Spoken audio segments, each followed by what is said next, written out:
research-based education, SAP, PEGA certifications, entrepreneurship, KL, deemed to be university. లేటెస్ట్గా జరుగుతున్నటువంటి రాజకీయ updates గురించి మాట్లాడదాం. ప్రస్తుతం మనతో పాటు మధుయాష్కి గౌడ్ గారు ఉన్నారు, మాజీ ఎంపీ, కాంగ్రెస్ పార్టీ సీనియర్ నాయకులు. సార్, ఎమ్మెల్సీకి సంబంధించినటువంటి విషయంలో నలుగురు ప్రమాణ స్వీకారం చేద్దాం అనుకున్నారు. ఇటు కోదండరామ్ ఒకరు, తర్వాత అమీర్ అలీ ఖాన్ ప్రమాణ స్వీకారానికి హైకోర్టు బ్రేక్ వేసింది. దీని వెనకాల ఏమైనా కుట్ర ఉందనుకుంటారా? దీనికి సంబంధించి ఏం చెప్తారు? 100% కుట్ర దాగి ఉంది దీంట్లో.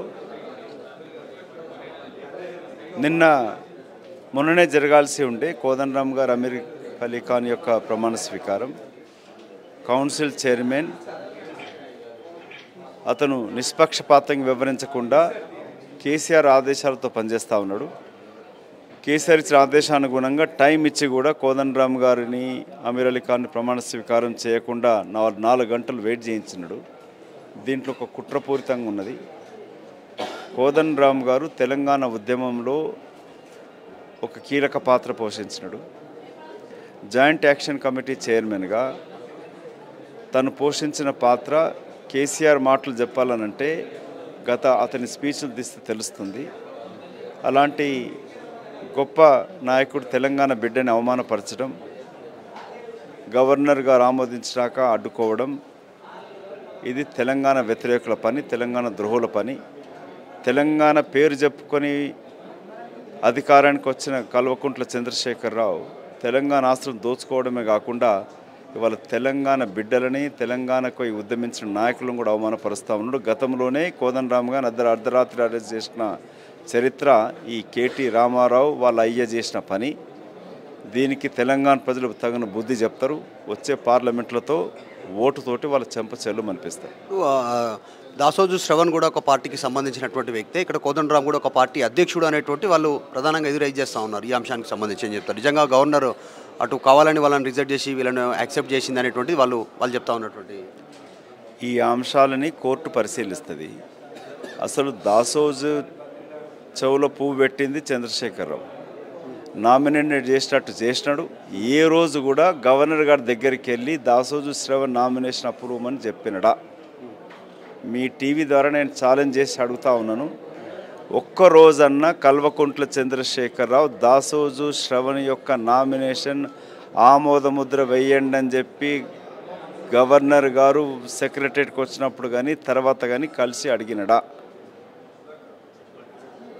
ఒకటి రాజ్యసభకు సంబంధించినటువంటి నోటిఫికేషన్ వచ్చింది కేంద్ర ఎన్నికల సంఘం. ఈ అంశానికి సంబంధించి 3 ఖాళీ అయ్యాయి. ఇక్కడ తెలంగాణ నుంచి 3 గతంలో, ఇప్పుడు 3 టీఆర్ఎస్ పార్టీకి సంబంధించిన గతంలో, ఇప్పుడు అధికారంలో మీరున్న కూడా 2 వస్తాయనేటువంటిది. ఒకవేళ 3 పోటీలో ఉండేటువంటి 3 పోటీలో ఉండే అవకాశం ఉందా? అట్లా పరిస్థితి. రీసెంట్ పొలిటికల్ డెవలప్మెంట్ చూస్తే 4 ఎమ్మెల్యేలు గతంలో మన మెదక్కి సంబంధించిన ఎమ్మెల్యేలు రేవంత్ రెడ్డిని కలిశారు. నిన్న రాజేంద్ర నగర్కి సంబంధించిన ఎమ్మెల్యే రీసెంట్గా ఆయన కలిశారు. మన ప్లాన్ ఏమైనా జరుగుతుందా? రాజకీయంగా ఏమైనా మార్పులు చేర్పులు ఉండే అవకాశం ఉందా? గతంలో బీఆర్ఎస్ చేసింది. 20 పైన ఎమ్మెల్యేలు కాంగ్రెస్ పార్టీతో, నాయకులతో, ముఖ్యమంత్రితో, జనరల్ సెక్రటరీతో టచ్లో ఉన్నారు. వాళ్ళు పోతున్న భయంతో మొన్న కేటీ రామారావు ప్రకటన కూడా చేసిన, పోయేటోళ్ళు పోని అని చెప్పి కూడా మాట్లాడినాడు. అందుకే నేను ముఖ్యమంత్రి గారు చెప్పారు బీఆర్ఎస్ పార్టీ ఖతం అయిపోతుందని చెప్పాను. ఆ భయంతోనే ఉత్తర కుమార్ లాంటి ప్రగల్భాలు బలుకుతూ ఉన్నాడు కేటీ రామారావు. 100 రోజులు మళ్ళీ కేసీఆర్ సీఎం అవుతాడంటూ, లేక ప్రభుత్వం పడిపోతుందంటూ కడియం శ్రేణితో చిలక పలుకులు పలుకరిస్తూ ఉన్నారు వీళ్ళు. బీఆర్ఎస్ పార్టీ చరిత్ర ముగిస్తూ ఉంది. ఆ పార్టీ ఎమ్మెల్యేలు రావడానికి సిద్ధంగా ఉన్నారు, కానీ కాంగ్రెస్ పార్టీ సిద్ధంగా లేదు వాళ్ళని తీసుకోవడానికి కొరకు. రాజ్యసభ ఎన్నికలకు సంబంధించి నిన్న చర్చ జరిగి జాతీయ అధ్యక్షుడు ఖర్గే గారికి ఏఐసిసి అధిష్టానానికి ఆథరైజ్ చేయడం జరిగింది. వారినే అభ్యర్థులని ఖరారు చేయడమని చెప్పడం జరిగింది. అది సింగిల్ పాయింట్ రిజల్యూషన్కి పంపించడం. బీఆర్ఎస్ పార్టీ ఇకనైనా ప్రభుత్వం కూలగొడతాం, పడిపోతుందనే మాటలు మానుకోండి. కళ్ళు దాగిన కోతులాగా ప్రవర్తించకండి. బాధ్యత గల ప్రతిపక్షంగా బిహేవ్ చేయండి. మీ అవినీతి చిట్ట రోజుకోటి బయటకు వస్తూ ఉంది. మీ అనుంగ శిష్యుడైన గత చీఫ్ సెక్రటరీ సోమేష్ కుమార్ యొక్క అవినీతి కొంచెమే బయటకు వస్తూ ఉంది. మొన్న ఒక అధికారిని హెచ్ఎండి అధికారిని లోపలేస్తే ఎన్ని వందల కోట్లు బయటకు వచ్చినాయి. వీటి వెనకాల డైరెక్ట్ కేటీ రామారావు హస్తం ఉన్నది. ప్రతి అవినీతి ప్రతి పైసా అధికారులు లూట్ చేసిన దాంట్లో సగభాగం కేటీ రామారావుకి కేసీఆర్కి. ఆ వచ్చిన భాగం నుంచి కవితను కాపాడడానికి కొరకు కప్పం కట్టుకుంటుంది కేంద్ర నాయకత్వానికి బీజేపీ పార్టీ ప్రభుత్వానికి. చంద్రశేఖరరావు ఎప్పుడు వెళ్ళినా కూడా ప్రత్యేక విమానంలో బయటోడు, ఎప్పుడు కమర్షియల్ విమానం వాడలేదు.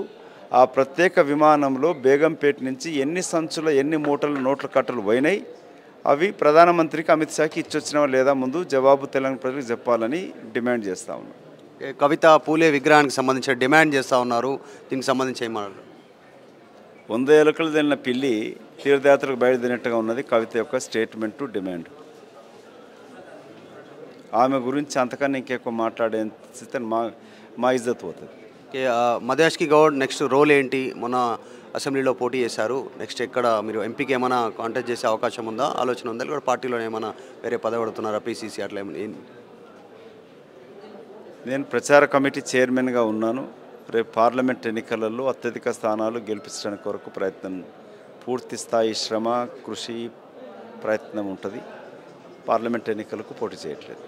చివరగా రేపు మీరు స్టాఫ్ నర్స్కి సంబంధించినటువంటి నియామక పత్రాలు ముఖ్యమంత్రి చేతుల మీదుగా ఇవ్వబోతూ ఉన్నారు. అవన్నీ మా ప్రభుత్వ హయాంలో జరిగినటువంటి నియామకాలు, మీరు నియామక పత్రాలు ఇవ్వబోతూ ఉన్నారు. మేము వంట చేస్తే మీరు గట్ట తిప్పే ప్రయత్నం చేస్తూ ఉన్నటువంటి స్టేట్మెంట్ హరీష్ రావు చేశారు.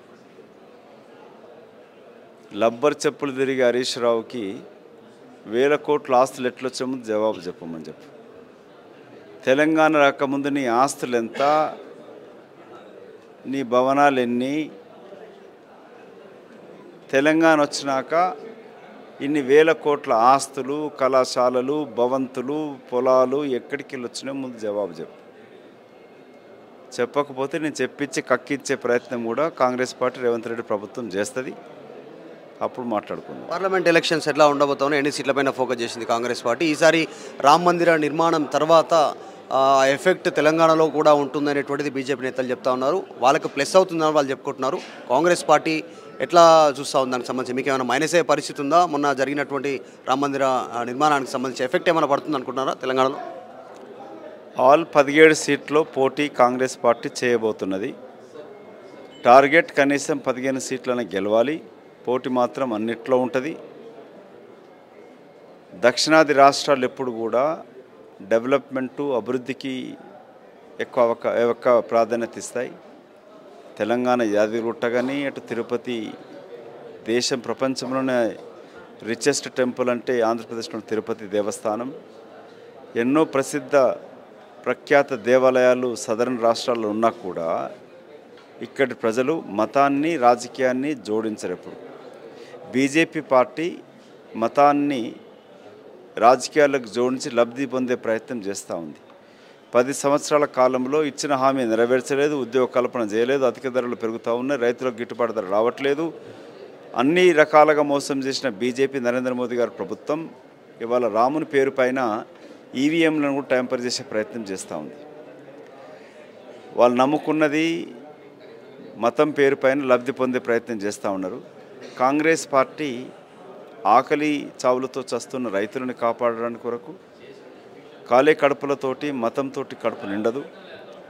మతం అనేది వ్యక్తిగత నిర్ణయం, మతం అనేది వ్యక్తిగత ఆచారం, మతం అనేది దేశ ప్రజలు తమ ఇష్టానుసారంగా ప్రవర్తించడానికి చేసుకోవాల్సిన అవసరం ఉంటుంది, పాటించే అవసరం ఉంటుంది.